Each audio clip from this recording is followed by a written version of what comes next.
Lors de la série coordonnée de fusillades et d'attaques suicidaires, dans la nuit du 13 novembre 2015 à Paris, les informations actuelles donnent les chiffres de 132 morts, 352 blessés, dont 99 graves. Dans l'espace de 33 minutes, les auteurs des attentats ont frappé 6 fois. Dans une déclaration publiée samedi sur Internet, l'organisation terroriste État islamique revendique les attentats.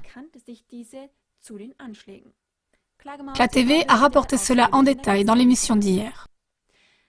Nous avons montré par ailleurs que les attaques terroristes doivent être classées dans la catégorie idéologique du djihadisme et qu'elles n'ont rien en commun avec la religion islamique pratiquée.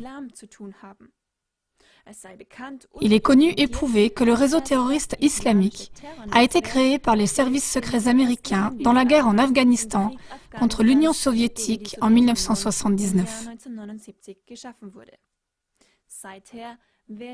Depuis lors, le soi-disant réseau terroriste djihadiste, auquel appartiennent des groupes violents comme l'État islamique, EI, Al-Qaïda et Boko Haram, est instrumentalisé pour servir les buts politiques des États-Unis et d'autres pays.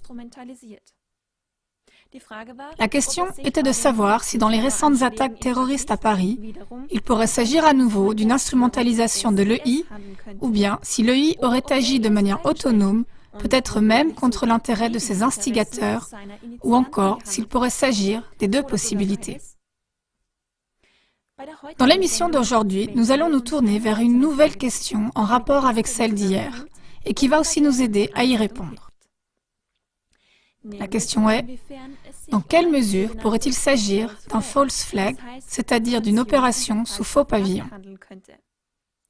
Ceci est un terme des services de renseignement qui désigne une opération ou une attaque terroriste menée secrètement, souvent par l'armée ou par un service secret, et qui est ensuite imputée à un tiers non impliqué. Quand il s'agit d'estimer la possibilité d'une opération sous faux pavillon à Paris, les opinions des commentateurs alternatifs divergent fortement. Tout d'abord, on doit voir si dans le cas des nouvelles attaques terroristes à Paris, il ne pourrait pas s'agir d'une opération sous faux pavillon dans le sens traditionnel. Celle-ci a pour principale caractéristique que deux groupes de personnes sont impliqués. Il y a le groupe de ceux qui mettent en œuvre l'attaque, qui sont souvent des professionnels ou des services secrets, et le groupe de ceux que l'on désigne ensuite comme les coupables. C'est pourquoi cela s'appelle faux pavillon, car il s'agit d'une tromperie concernant les véritables auteurs.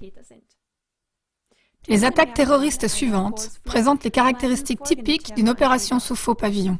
Le 11 septembre 2001 à New York, le 7 juillet 2005 à Londres, l'attaque lors du marathon de Boston en 2013, ainsi que l'attaque contre le magazine satirique Charlie Hebdo à Paris le 7 janvier 2015. À ce propos, deux mots d'explication. Avec Charlie Hebdo, par exemple, il y a de nombreux indices qui indiquent que ceux qui ont commis l'attaque n'étaient pas ceux qui ont été présentés comme les coupables. Les véritables auteurs étaient cachés et n'ont pas pu être identifiés. Ceux qu'on a présentés comme les coupables auraient été identifiés grâce au passeport dans le prétendu véhicule servant à la fuite. Selon plusieurs témoins, la description des auteurs présumés ne correspond pourtant en aucun cas au commando de tueurs lourdement armés. Par ailleurs, les coupables présumés ont été tués lors de leur arrestation et ainsi mis sous silence, comme dans de nombreux cas où il s'agissait d'une opération sous faux pavillon.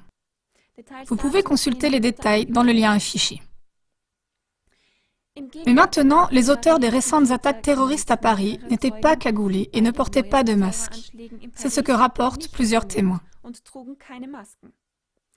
Tous sauf un ont été tués, non pas par la police et mis sous silence, mais ils se sont eux-mêmes fait exploser. C'est totalement inhabituel pour une opération sous faux pavillon. Même s'il semble qu'on doive exclure une opération sous faux pavillon au sens traditionnel, plusieurs scénarios doivent quand même être analysés de plus près.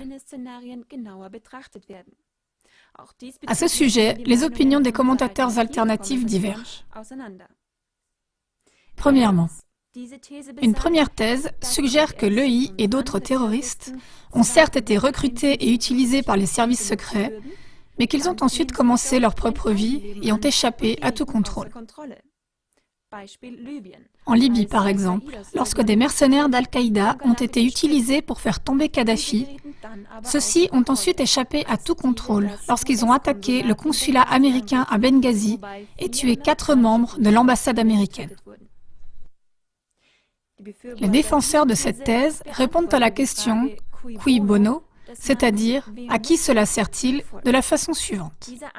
Cette attaque nuit à tous ceux qui veulent un flux migratoire, comme l'UE, Angela Merkel, Obama, Soros et tous ceux qui servent ce qu'on appelle le nouvel ordre mondial. L'avenir de la politique des frontières ouvertes serait remis en question. C'est exactement ce qui parle en faveur d'une émancipation des terroristes. Deuxièmement, une autre opinion, opposée à la première, dit que les attaques ont certes été commises par l'EI ou d'autres terroristes, mais que ceux-ci n'ont pas agi de leur propre initiative.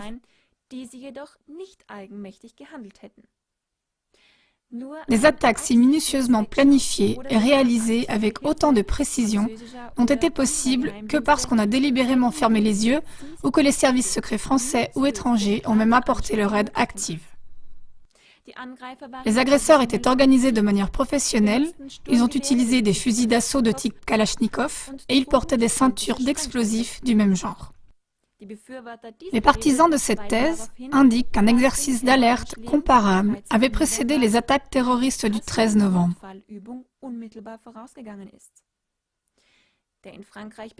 Le médecin urgentiste, Patrick Pelloux, a déclaré à France Info que le SAMU avait effectué à Paris, ce matin-là, un exercice dans lequel il s'agissait d'attaques fictives à plusieurs endroits.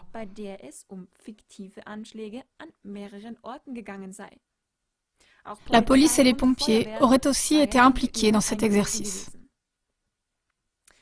Ce scénario de l'exercice d'un cas d'urgence le jour de l'attaque terroriste n'est pas nouveau. Lors du 11 septembre en 2001, du 7 juillet à Londres en 2005 et lors du marathon de Boston en 2013, des exercices militaires et policiers fictifs de grande envergure avaient eu lieu le même jour. À la question « à qui cela sert-il ?», ce groupe répond que d'une part, les attaques ont fourni une justification pour une politique intérieure de durcissement des mesures de surveillance et de restriction des droits des citoyens, et que d'autre part, la campagne endormie contre le régime d'Assad et contre l'EI pourrait maintenant être relancée. L'EI ne servirait dans tout cela que de moyen pour parvenir à éliminer le président syrien Bachar el-Assad. La classification des nouvelles attaques terroristes à Paris s'avère donc extrêmement compliquée. C'est pourquoi il est important de garder à l'esprit les différents scénarios, d'observer et de toujours se poser la question « à qui cela sert-il ?» et aussi « à qui cela ne sert-il pas ?» CLA TV vous tient informé.